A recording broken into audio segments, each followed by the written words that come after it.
everybody else sort of was incidental. And occasionally used to send me for dummies. Well, you don't send your own teammates for dummies, you send opposition. And I used to buy these, you know, I used to run into position to get the ball and it wouldn't come. And I used to be fuming. I come off the field often saying, the greedy little so-and-so, you know. And then one day I thought to myself, I'm going to have the luxury, if we're winning 3 or 4, with a couple of minutes to go, one match, I'm going to say to myself, oh, to hell, George, you know, I'm not buying it anymore. And I've got me back to the Stretford end, around about the 18-yard box, and this will just sort of give you an idea, and it sort of puts it all in a capsule, really. And little George is on the right-hand side of the field, and I've got him back to the goal. And it's a picture I'll always have of him, with the ball apparently tied to his shoes. You know, he didn't seem to look, you know, he actually knew where it was, he didn't have to look. And a defender trying to kick him. And I forget what it was, I think it was against Nottingham Forest or something like that. And I've got me back to the goals, and I see George and the little full-backs after him.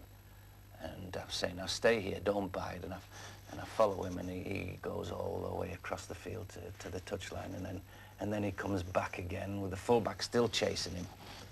And he's coming past me, and he's just coming in towards goals.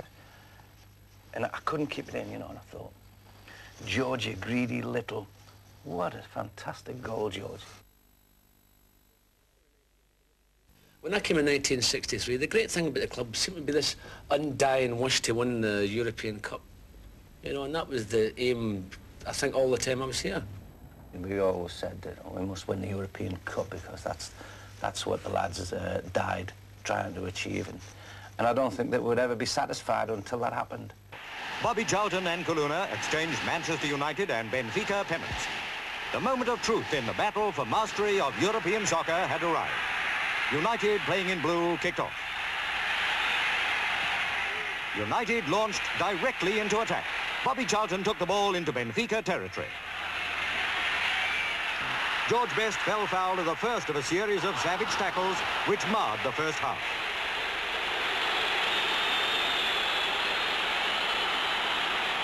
Best again with the ball.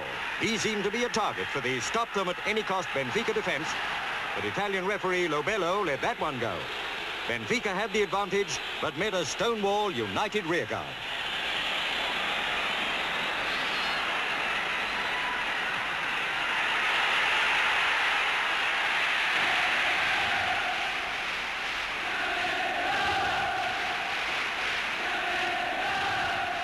It was near the end of an unglamorous first half.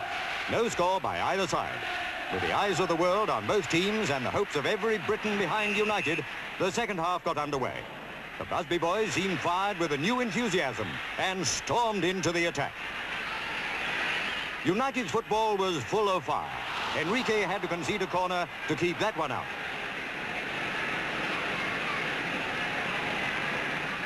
George Best was in terrific form, but so was Enrique. United were proving the better side. Hard-working Best put the ball out to the left, where Sadler had been playing like a demon. The return centre was a beauty. Charlton headed it home.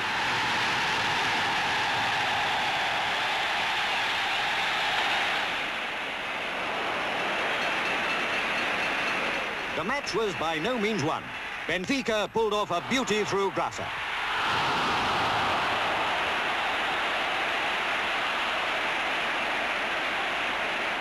One all and time running out. Stepney was a wonder goalkeeper to stop that rocket from the big cannon boot of Eusebio, and the great Portuguese star sportingly acknowledged it. But that wasn't it. 90 minutes up and still deadlock. The teams were weary, but the fans weren't. And so on into the first half of extra time. And what a 15 minutes it was. Stepney collected and fed his forwards. Waiting to receive was mighty Best. He simply walked the ball into the net. What a goal! United in the lead. And that wasn't all. The Busby babes were raring to go. They hammered Benfica. Watch this fantastic goal.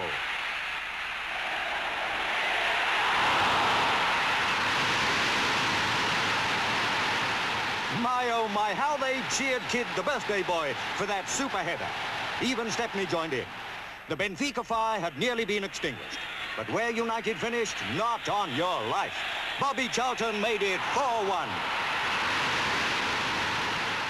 Manchester United had well and truly done it. They were supreme soccer champions of Europe.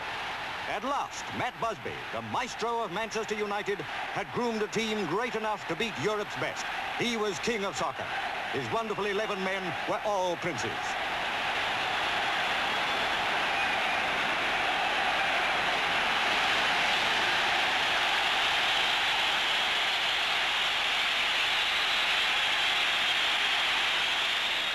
How they cheered as Bobby Charlton led his men up to receive the handsome outsized trophy. Mr. Wiebacker, President of the European Union of Football Associations, handed it over. This victory didn't belong only to Manchester United supporters. This was a win for Great Britain.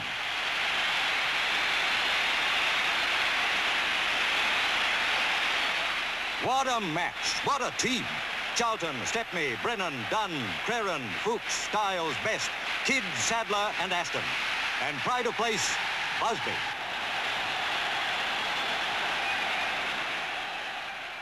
The European Cup was the pinnacle of Matt Busby's achievement. But a year later, he decided to retire. Jimmy Murphy and I had been there for umpteen year, from 45, 46, and it was a long time.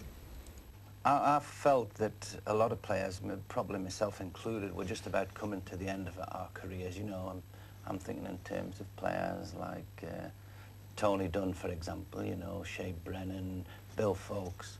And there was obviously going to be a transitional period, and we were going to struggle a wee bit. That coincided with a lot of managerial changes at the club. We appointed, I recommended appointed Wilf McGuinness, and I say he did quite well considering. I was only 31 when I got the job, but I could have done with a bit more experience under Sir Matt, if you like, as maybe first team coach with Sir Matt still manager. There were a lot of very senior, established players, big names in the team that Wilf was suddenly asked to take charge of. I don't think he really knew how to talk, because of personal friends, you know, and he didn't know how to talk to me as a manager, and I had to sort of switch off and think, well, is that Wilf talking, or is that the manager talking, you know? If I looked then as I look now, you know, bald or something, they might have thought, oh, he must know something. But I looked pretty young as well, I think, at that time. I think we went to 3 semi-finals, two League Cup semi-finals and a FA Cup semi-final. So his record was there, but he also had to deal with so many other things. He had the confidence in me at the time to pick me, and that was something. You know, if it didn't work out, well, it's water under the bridge. You know. So Matt is essentially a humble man, and I think he underestimated his own importance. I think he felt that when he decided to step back, that there would be no problem, somebody would be able to take over, but he underestimated his own importance and the father figure and the stature of himself. So he made it difficult for his successor, unintentionally. Very difficult situation. He came as a boy and left as an old man. Wilf McGuinness. Wilf McGuinness left at the end of 1970 to be replaced for the remainder of the season by Matt Busby. Frank O'Farrell was appointed midway into 1971, and his first season started well. You could just sense that Frank coming on the pitch of a training session in the morning and saying to himself, we're 5 points in front of every other team in the league. Nobody wanted this job. Revy had turned it down, I think. Steen had turned it down. I must be the luckiest man alive. The only problem again was that somebody was stepping in and Sir Matt was still within the club. And the man still had to come and take over from Sir Matt because the same players were still there. He seemed to me to have done a good job at Leicester. He came really, not any of us really knowing him. And I think he left really maybe the same way.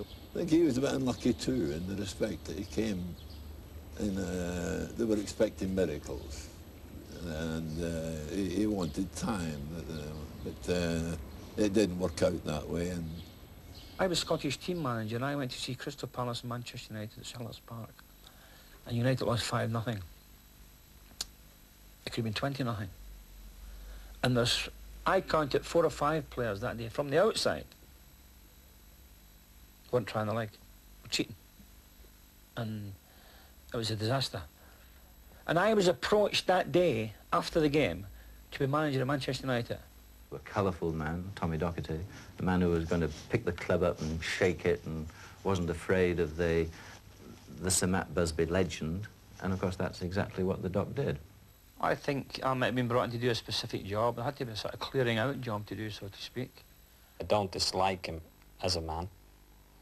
I just think he was a bit foolish in getting rid of me. But within a few months, I got a free transfer, which at the time was probably the blackest day of my life at that time. I said to Tommy, I think at the end of the season I'm going to call it a day, you know, so you can make your appropriate plans for replacements. And he said, well, if you obviously thought about it, and I went. He made my job particularly very, very easy when he retired, because how could I as a manager one day say, Bobby, infer that he was over the hill? I mean, I would have got murdered. Tommy Docherty arrived too late to stop United sliding into the second division, but somewhat to his surprise, they shot straight back out again. While we were at a low ebb and went into the second division, eventually he resurrected the team, and he did a very good job. We gave the public what they wanted, entertainment, and they surprised me. They stuck to it a lot better than I thought they might have done, and week in, week out, winning and losing, we produced great football. Docherty's promising career with United came to an abrupt end when he announced his affair with the wife of the club's physiotherapist. The thing that annoyed me was that I was told that I was definitely staying at the club. That was a private matter. It was nothing to do with the club. And but it was difficult. I accept it was very difficult for the club. Dave Sexton had been approached without success at the time of McGuinness's departure. This time he accepted. Dave Sexton had done a very good job at Chelsea at that particular, around about that time, and we thought that this was a man that would be the ideal one for us. A lovely man, a nice man, quiet, introverted, complete opposite of Tommy Docherty. And of course, at least he gave the club their dignity back again, because they were in some disarray with all the scandal that the Doc created with his matrimonial excursion. It was the FA coaching system, and it had to be, the ball had to be played from A to B to C, and the ball go in the net, which our players who played under Tommy Docherty couldn't understand. Dave Sexton followed me, who's, I'm told, is a nice fella, a very quiet fella. And I think, you know, they got what they wanted. They got, you know, a very quiet fella, and he did nothing. He drove the supporters mad with the brand of football that they played. Something had turned sour. I don't know what the reason was, but it just didn't work out, David. He was a bit unlucky, I felt, to be sacked at the end of the day, because he'd finished his 4th year with 7 successive wins, and football is all about how you were on your last game. But at the same time, I admire the board for taking the decision they did. They felt the football was not entertaining enough.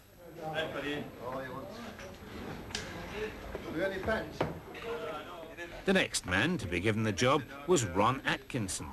Tough and outspoken, he was in complete contrast to his predecessor. Once more, the fans, the players, shareholders and directors looked to him for an end to the changes and uncertainties and a return to the glory of the years of the past. We like to think we're building on what's happened in the past, but it's an impossible act to follow. How can you follow people like Pat Carey, Georgie Best, Denis Law, Bobby Charlton? You couldn't pick players from the world to follow them. We do our best, and I know we frustrate a few people, but it's some act to finish with, and sure we can do it with time.